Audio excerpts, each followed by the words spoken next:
Abuela's weave. Pull back hard, old Abuela said. Make it jolt so the threads stay close like family. Yes, Abuela.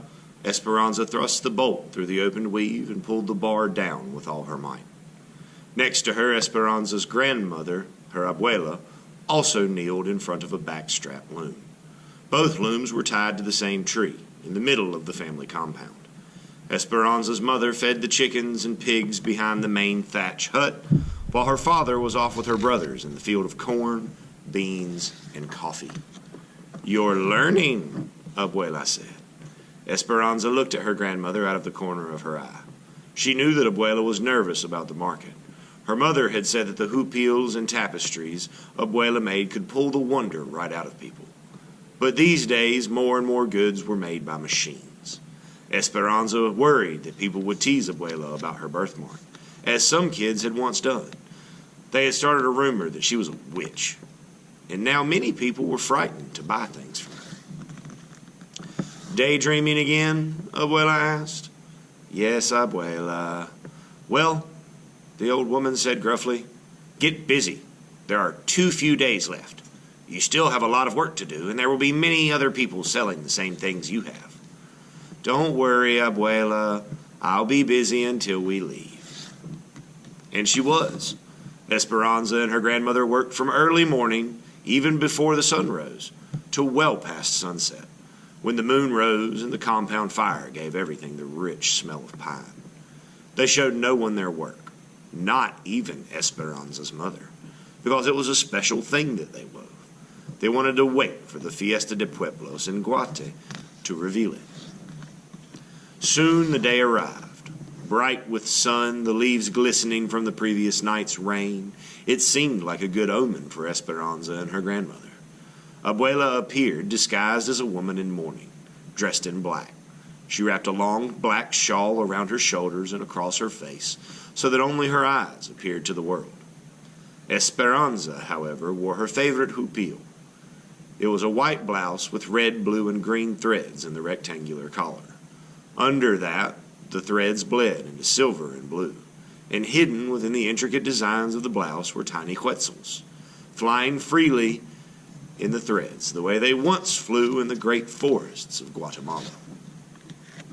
She carried on her head a large straw basket full of her houpials, tablecloths, skirts, and the special tapestry.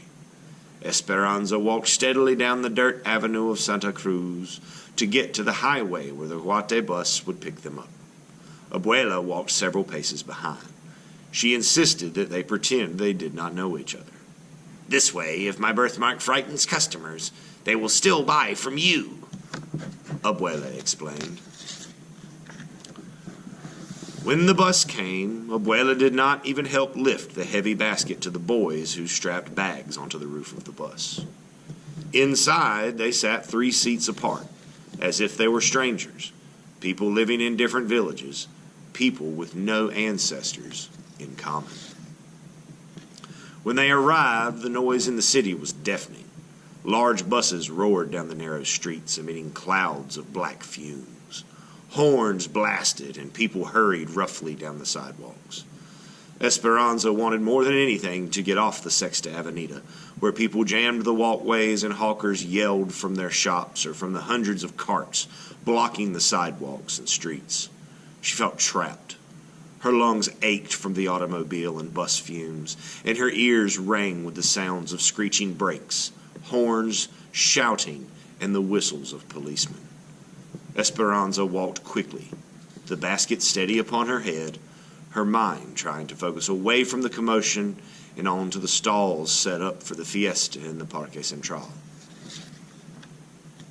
She walked furiously, zigzagging to get down to Avenida Ocho or the Septima Avenida, where the noise was less, when she suddenly stopped to see if Abuela was still following behind. She looked for a familiar face among the bobbing heads, the baskets, the helmets, and hats. She wanted to catch just a sight of her grandmother's shawl, like a blackbird hopping from branch to branch in a forest of people. But she could not find her. Esperanza continued to the market, hoping Abuela would eventually find her there among the other merchants. The The stalls were already filled when Esperanza arrived.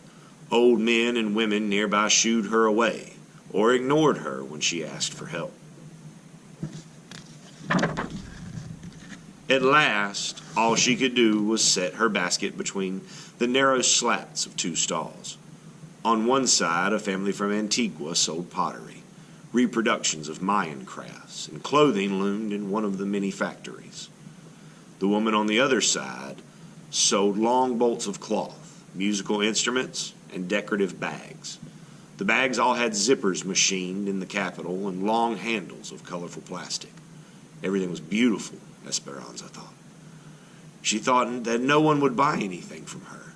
She and her grandmother would return to Santa Cruz with no money, the long hours wasted, and the family disappointed. Esperanza sadly took out her wares to hang them one by one on long splinters in the slat wood on either side. She felt terribly alone.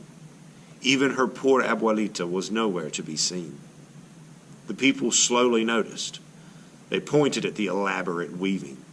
Tourists and Guatemalans alike drew closer to her tiny place and looked up with wonder at the beautiful work in front of them. The large tapestry blossomed with images of Guatemala. Esperanza and Abuela had worked in intricate symbols of the country's history. There were heroines and heroes inspired by the glorious Popol Vuh, the sacred book of the Maya. And in one quarter, a beautiful Huetzel seemed to watch over it all from within a white cage. In Esperanza's hands, the tapestry's colors shone as brightly as the sun over Guatemala's Lake Atitlan. People turned from the commercial stalls to stand before Esperanza's complex weaving. When she looked up, Esperanza saw Abuela with a smile across her birthmarked face. It didn't take long for all of their work to be sold that day. The people were disappointed when all was gone, but Esperanza promised to return with new things the following month. And on the way back to Santa Cruz, grandmother and granddaughter sat side by side. Esperanza's smooth and nimble fingers held tightly in her Abuela's wrinkled old hands.